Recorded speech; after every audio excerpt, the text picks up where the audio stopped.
귀한 찬양을 하나님께서 기쁘시게 받으신 줄로 믿습니다. 이 시간에 인사하실 때 앞뒤 좌우로 사랑합니다, 축복합니다 인사하겠습니다. 사랑합니다, 축복합니다. 이 시간에 하나님께서 우리와 함께 하시는 줄로 믿습니다.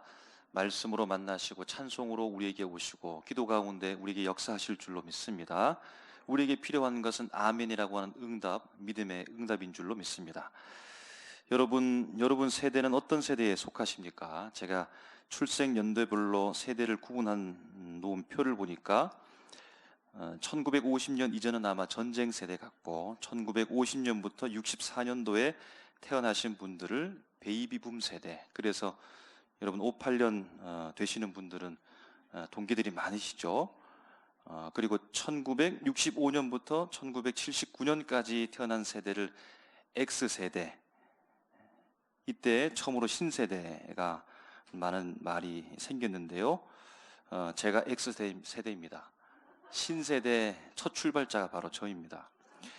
1980년부터 94년 출생한 세대를 보니까 밀레니얼 세대라고 해서 M세대 혹은 Y세대 이렇게 이야기하고, 1995년부터 2000년대 초반에 태어난 세대를 Z세대라고 합니다. 요즘 자주 거론되는 MZ세대는 바로 M세대와 Z세대가 합쳐진 거고, 제가 알기로는 보니까 M세대, Z세대, MZ세대는 우리나라에서만 사용되는 용어다, 그런 말도 들었습니다. MZ세대, 이들의 특징은 여러분 알고 있듯이 모바일 참으로 좋아하죠. 능숙하게 다룰 줄 아는 디지털 세대입니다. 인터넷, 휴대용 디지털 기술의 접근성이 매우 높고 디지털 문화에 잘 적응하고 어려움이 없는 세대, 변화의 유연성을 가지고 있고요. 최신 트렌드와 남과는 다른 이색적인 경험을 추구하는 세대라는 겁니다. 안정적인 직장 생활, 월급 받으며 살아가는 것도 좋지만 그런데 다양한 방법을 통해서 경제 활동을 영위하려고 하는 성향이 그들에게 있다는 겁니다. 돈도 중요하지만 이들에게 중요한 것은 자신의 시간이 중요하다고 합니다. 그래서 근무 시간과 휴식 시간을 엄격하게 지키기를 원하고, 수직적인 문화보다는 수평적인 문화, 집단보다는 개인의 행복을 추구하면서 살아가기를 원해서 이것이 좀 강하게 나타나게 되어지면 가정을 위해서도 희생하는 데 있어서 당연하게 생각하지 않을 만큼 자신의 시간, 자신의 삶이 그처럼 소중하다는 겁니다. 여러분 어느 세대에 속해 있습니까? 여러분 이처럼 다양한 세대들, 전쟁의 세대, 그 이후에 베이비붐 세대, X세대, Y세대, M세대, Z세대, MZ세대, 그 이후에 알파세대, 여러 다양한 세대들이 여러분 2022년이라고 하는 같은 시간, 오늘날 우리가 함께 호흡하면서 살아가고 있습니다. 더 중요한 것은 이 다양한 세대들이 한국 땅에, 그리고 여러분 대구시의 달서구를 중심해서 오늘 이 한 교회에 다 모여 있다라는 것입니다. 여러분 신기하지 않습니까? 무엇을 가지고 있다면 모든 세대를 여러분 모을 수 있겠습니까? 여러분 이러한 시대 속에서 그럼에도 불구하고 우리의 관심사, 이곳에 모인 사람들의 생각은 신앙을 생각한다라고 하는 것, 하나님을 생각한다라고 하는 것, 공통된 가치를 우리가 가지고 있다라고 하는 이 믿음의 가치를 따라가고 있다라고 하는 것이 참으로 신기하게 보인다는 겁니다. 이러한 생각과 변화된 가치와 간격 속에서도 우리는 여러분 복음을 이야기하고 있는 것이죠. 여러분 그런데 복음을 잘 이야기하고 있습니까? 이런 다양한 세대 속에서 이 시대를 살아가는 우리가 믿음을 여러분 잘 이야기하고 있습니까? 여러분 오늘 본문을 통해서 이 시대를 살아가는 오늘 모든 세대 속에서 예수를 이야기하기를 원합니다. 예수를 만나고자 원합니다.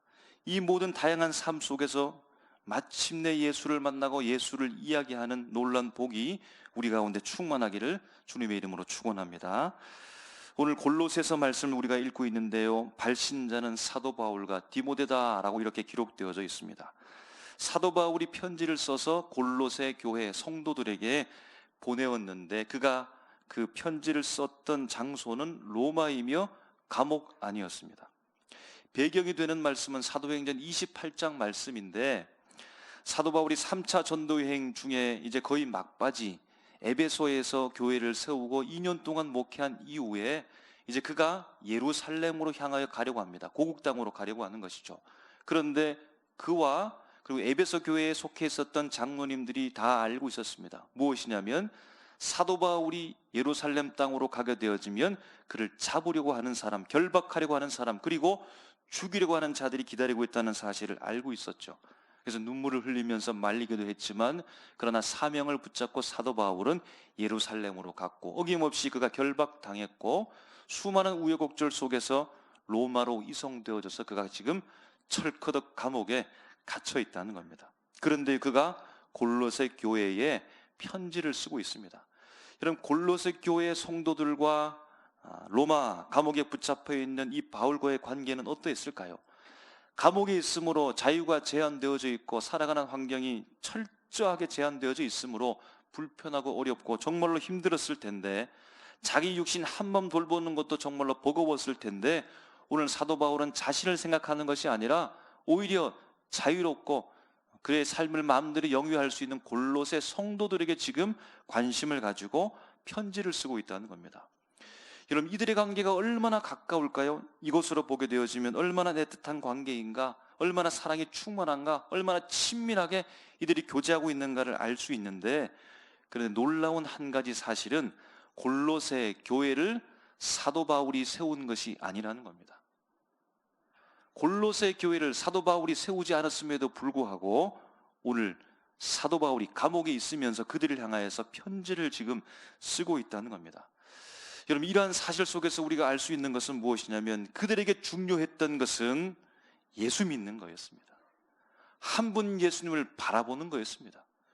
그리고 어느 곳에 있든지 간에 우리가 흩어져 있을 뿐이지 한 분 예수를 바라보면서 믿음을 가지고 신앙인으로 살아간다라고 하는 이 사실은 그들 마음속에 철저하게 새겨져 있었다는 사실입니다. 그래서 개교회는 장소의 문제이지 한 분 예수님은 변치 않고 그들의 믿음의 대상이며 그들은 전체가 믿음의 공동체였다는 이 사실을 생각하면서 신앙생활했다는 겁니다. 여러분, 이 사실은 지금도 마찬가지입니다. 우리 교회도 마찬가지입니다. 한국 교회에 존재하는 모든 교회는 개교회인 동시에 전체의 교회이며 하나의 교회라는 사실입니다. 추측컨대 사도 바울이 3차 전도 여행 때 에베소에서 교회를 세우고 복음을 전할 때 에바브라라고 하는 사람도 복음을 들었던 것 같습니다. 그리고 그가 신앙의 열심을 내고 골로새로 가서 거기에 복음을 증거하고 교회를 세웠던 것으로 보이는 것입니다. 그에 대한 근거의 말씀이 골로새서 1장 7절인데요. 이와 같이 우리와 함께 종된 사랑하는 에바브라에게 너희가 배웠나니 그는 너희를 위한 그리스도의 신실한 일꾼이요 라고 이렇게 기록되어져 있습니다. 에바브라와 골로새 교회 성도들과의 관계가 어떠한지 알려주고 그리스도의 신실한 일꾼으로서 에바브라가 오늘 바울과 함께 비록 바울이 감옥에 갇혀 있지만 동력하는 관계임을 오늘 알려주고 있다는 겁니다. 사도 바울이 골로새 교회에 편지를 보내게 된 동기와 목적은 서로가 그냥 잘 지내는지 안부를 전하고 거기에만 그치는 것이 아니었습니다. 여러분, 대부분 서신서는 어떤 문제가 있기 때문에 편지를 쓴 겁니다. 로마의 감옥에 갇혀 있는 사도 바울에게 에바브라가 찾아왔던 것 같고 그가 목회하는 골로새 교회에 어떤 문제가 있었는데 그 내용을 들었던 것이죠. 그 내용이 바로 이단 사상이 그곳에 침투하여서 그들을 혼란케 하고 있다라고 하는 소식을 듣게 되어졌고 오늘 펜을 들어서 골로새 교회를 향하여서 편지를 쓰고 있다는 겁니다. 그에 대한 내용, 오늘 본문에 사도 바울은 하나님의 아들 예수 그리스도를 말하면서 선포를 시작합니다. 예수님을 창조주라고 선포하고 있습니다. 그분은 만물의 통치자라고 말해주고 있습니다. 그러므로 만물보다 먼저 있었고 만물이 예수 그리스도 안에 있을 만큼 예수 그리스도는 크신 분이며 그 크신 분이 교회의 머리가 되신다는 겁니다. 공생의 사역 속에서 희생의 사역을 통하여서 주의 몸된 교회를 이루셨다는 사실을 알려주고 있는 것입니다. 바로 이 복음을 사도 바울이 듣고 믿게 되었으며 이제 사도 바울이 복음의 일꾼으로 사역을 열심히 감당하고 있다고 자신까지 함께 소개하고 있는 겁니다. 여러분, 본문의 배경은 이단 사상의 침투에 대항하여 반박하고 진리를 올바로 세우는 하나님의 말씀에 근거해 있다는 것이죠. 여러분, 그러므로 오늘의 말씀이 그냥 이리저리 주제를 설정하고 좋은 말들을 사방으로 끌어모아서 늘어놓은 말씀이 아니라 분명한 주제의 선택과 목적과 동기가 있고 그가 설명하게 될 분명한 방향성을 가지고 명확한 의도를 가지고 편지를 썼다라고 하는 것입니다. 그런 생각으로 15절 말씀에 보면 첫 자가 그라는 말입니다. 그라는 말은 예수님을 지칭하는 말입니다. 여러분, 단순한 이 한마디 속에서도 집약된 무언가가 있다는 겁니다. 이 한 글자 속에 바로 이단 사상에서도 그를 이야기하고 있다는 것을 발견하게 된다는 겁니다. 그 예수를, 이단 사상도 예수를 말하고 있다는 것이고, 문제는 무엇입니까? 바로 이단 사상의 가르침이 예수님에 대한 왜곡된 이해와 믿음에 대하여 큰 손상, 문제를 지금 일으키고 있다라고 하는 이 사실을 이 한마디를 통해서 우리가 알 수 있다는 겁니다. 그러면서 15절부터 본격적으로 예수님에 대해서, 그에 대해서 설명을 하고 있는데요, 다음과 같이 말합니다. 하나님의 형상, 모든 피조물보다 먼저 나시니, 16절에 만물이 그에게서 창조되되, 16절에 만물보다 먼저 계시고 만물이 그 안에 함께 섰느니라. 만물이 그 안에 있다는 겁니다.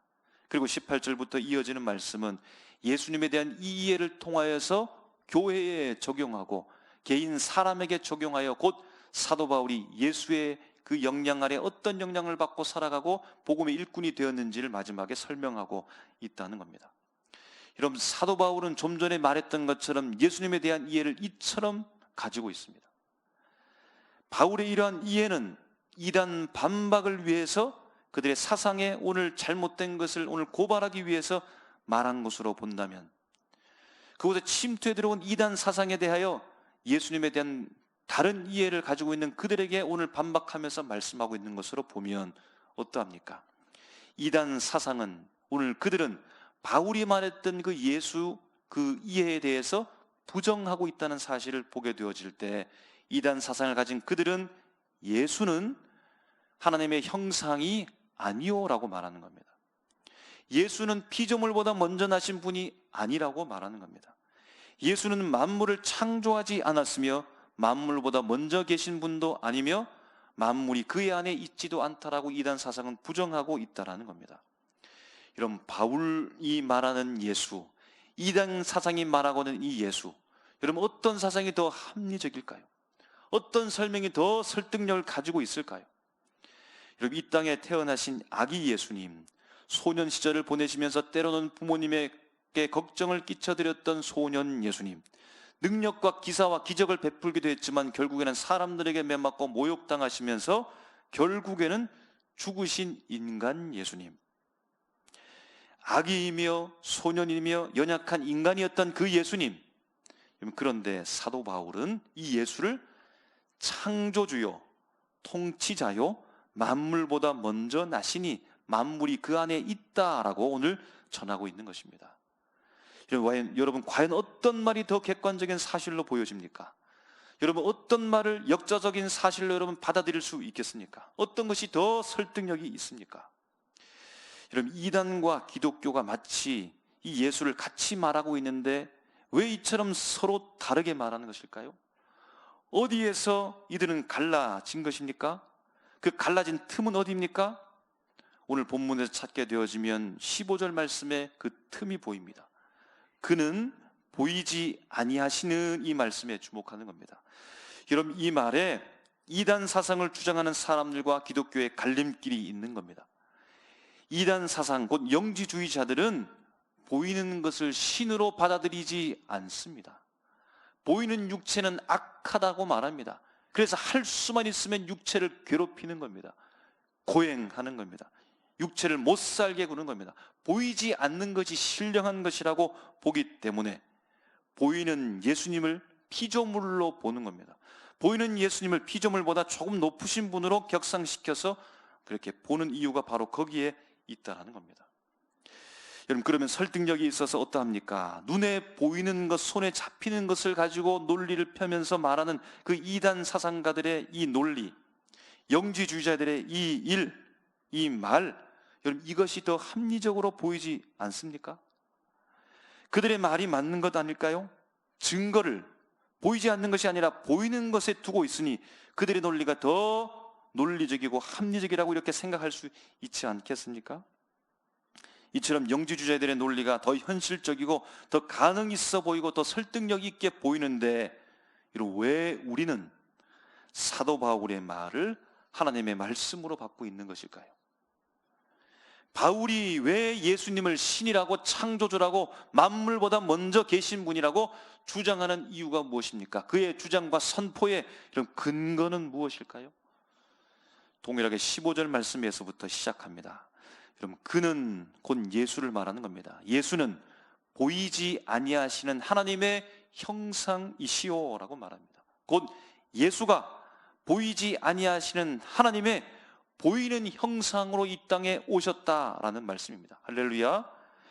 이단 사상가들은 영지주자들을 보이는 것에만 주목하는 것이죠. 바울은 보이는 예수님에게 담긴 그 무엇을 그가 지금 보고 있다는 겁니다. 예수에게 담긴 그 무엇을 보고 있다는 겁니다.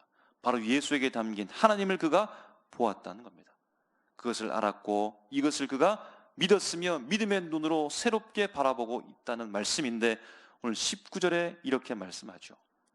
아버지께서는 모든 충만으로 예수 안에 거하게 하시고, 바로 예수 안에 하나님이 충만하게 임했다는 것입니다.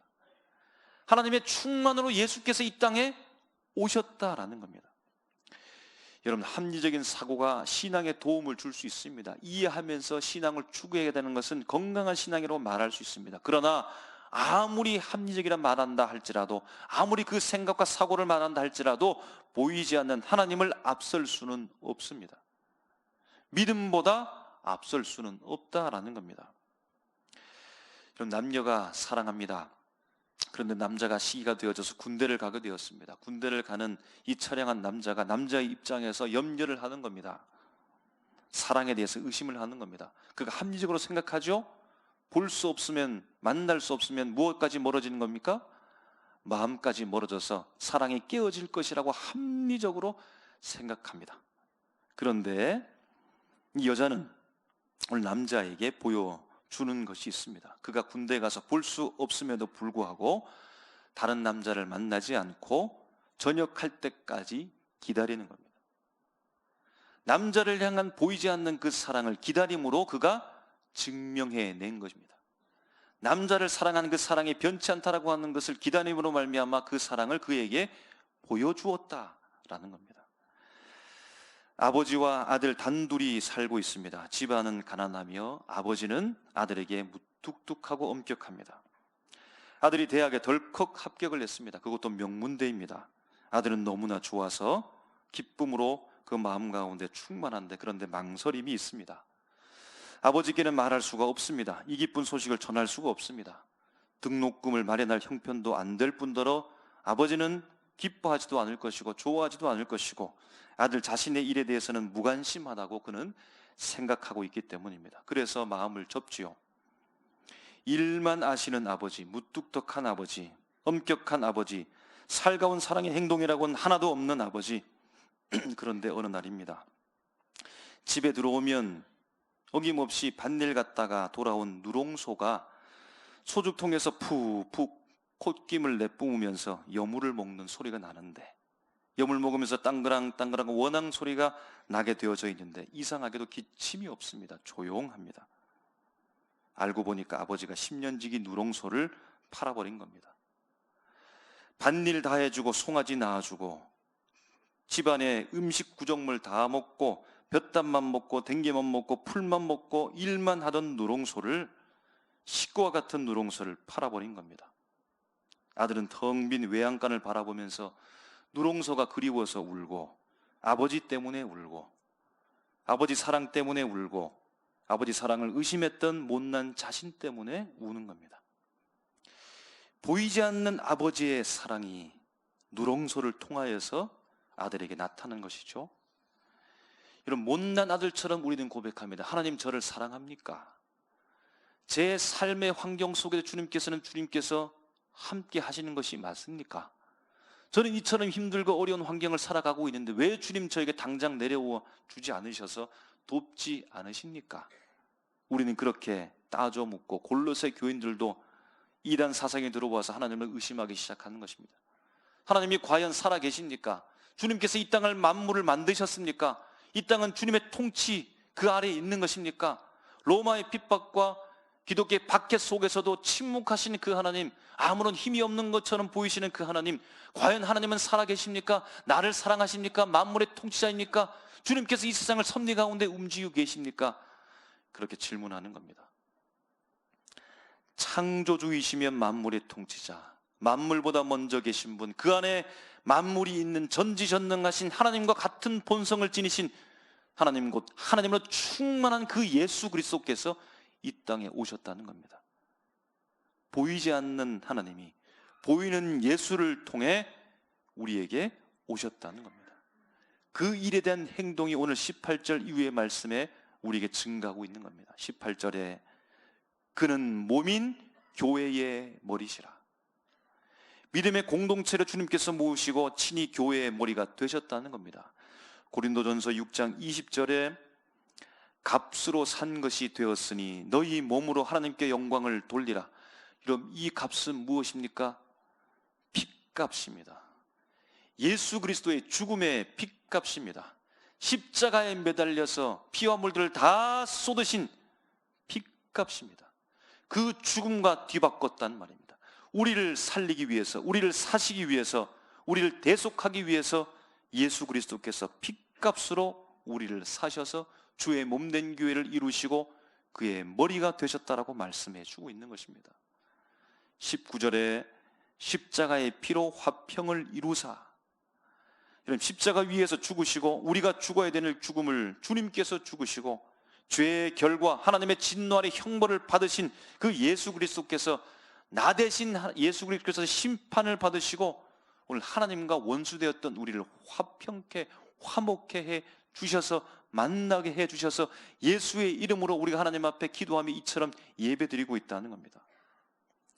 22절 말씀에 그의 육체의 죽음으로 말미암아 화목하게 하사 너희를 거룩하게 하고 흠없고 책망할 것이 없는 자로 그 앞에 세우고자 하셨으니, 죄의 진흙탕 속에서 더러워지고 절대적인 선 앞에 도무지 갈 수 없는 우리를 주 예수 그리스도의 그 보혈로 깨끗하게 씻겨 주셔서 휘장을 찢으시고 법궤 가운데 임하시는 그 하나님 앞에 우리를 세우셨다는 겁니다.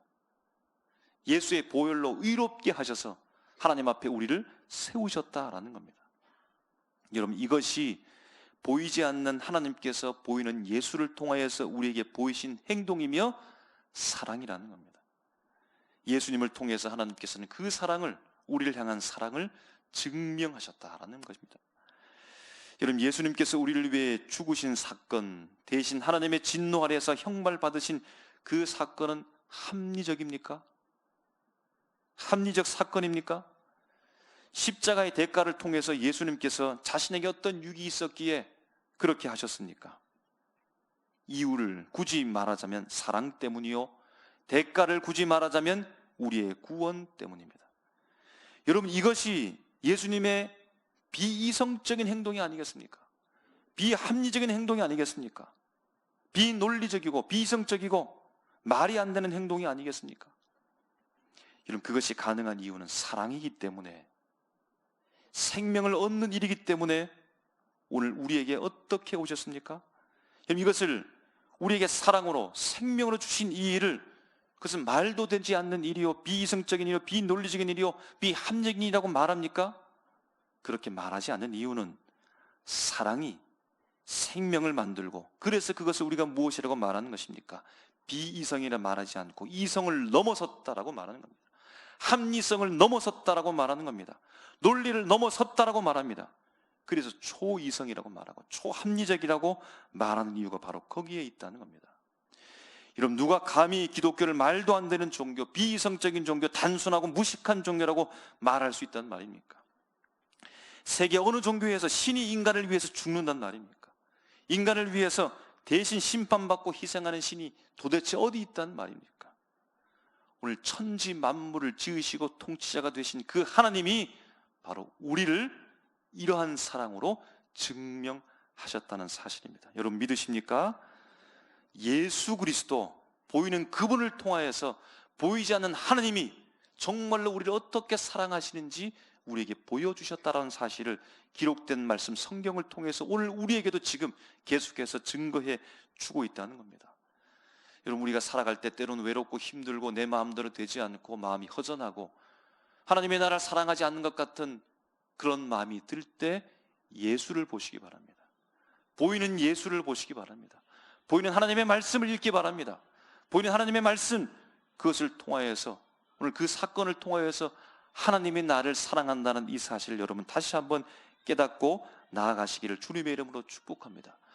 바로 이 사실을 사도 바울이 믿었고 그 믿음을 통하여 오늘 복음의 일꾼이 되었다라고 오늘 그들에게 선포하고 있다는 사실입니다. 보이지 않는 그 하나님, 보이는 예수를 통하여서 2000년 전에 이 땅에 오셔서 역사적 실존물로 오신 그 예수님이 성경에 기록되어졌고 우리에게 보여주신 그 사랑을 통하여서 오늘 예수님은 하나님이 우리를 어쩌면 사랑하는지, 하나님이 우리를 어떻게 사랑하는지를 그 몸으로 증명하셨다는 사실을 여러분 기억하면서 우리도 이 땅 가운데 예수님처럼 보이지 않는 그 하나님의 사랑을 이 땅 가운데 증명하는 삶으로 사도 바울처럼 복음의 일꾼된 삶으로 사명을 감당하는 우리 모습 다 되시기를 주님의 이름으로 축복합니다. 기도하겠습니다. 살아계신 하나님,